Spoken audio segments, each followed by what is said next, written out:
Mercenaries shooting people in the eastern city of Benghazi.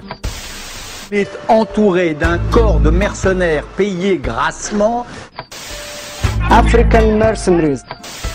To have mercenaries brought in from that state into Libya.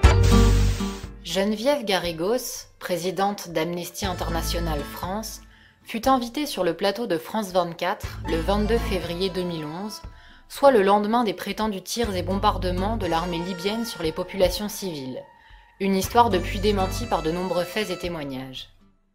Et d'ailleurs, nous, vendredi et samedi, on avait des informations comme quoi, dans les troupes qui étaient envoyées contre ces manifestants, il y aurait eu des mercenaires étrangers, justement pour accélérer le processus de répression.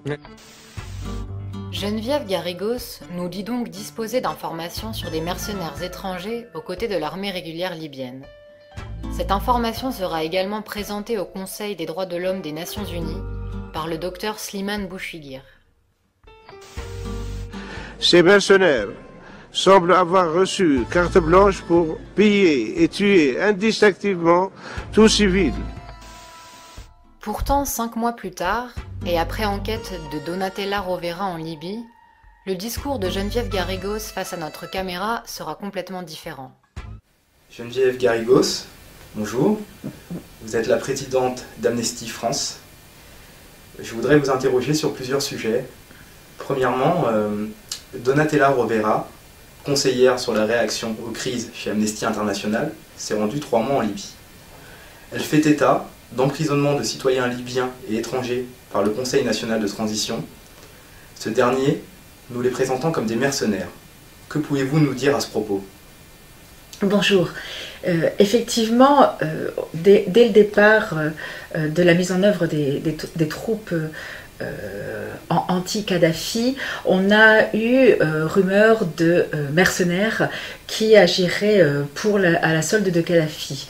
Or, nos chercheurs qui se sont rendus sur place très tôt, puisque c'est mi-février, et ils en sont repartis fin juin, eh bien, ont constaté que dans les prisons, finalement, on ne trouvait que quelques personnes qui étaient incarcérées, et qui n'étaient même pas inculpées.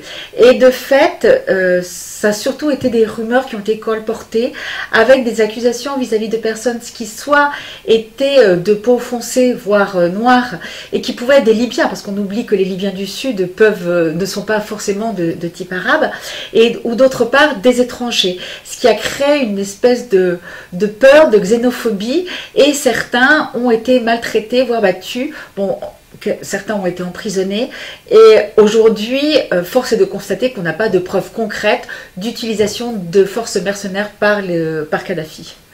Oui, en effet, puisque votre collègue dit également qu'elle n'a pas vu du tout de mercenaires et que tout ceci est une légende colportée par les médias. Est-ce que vous confirmez cette information ? Absolument. Le travail fait par Donatella, et c'est pour ça qu'on a envoyé des chercheurs très tôt sur place, était de voir si véritablement on retrouvait des mercenaires. Or, ce n'est pas le cas. Et elle parle notamment du cas d'un jeune Algérien dont le patron a dû faire une attestation comme quoi il travaillait bien dans une pâtisserie alors qu'il était suspecté d'être mercenaire. Et à l'heure actuelle, vraiment, nous n'avons aucune trace, nous n'avons aucun élément confirmant ces rumeurs. Ce qui était auparavant considéré comme une information est désormais qualifié de rumeur par le même interlocuteur. Les 5 mois qui séparent ces deux entretiens ont en effet permis à Amnesty International d'enquêter. Mais il est cependant trop tard, car cette rumeur a été colportée par les médias, France 24 en tête, grâce au témoignage de Geneviève Garrigos 5 mois plus tôt.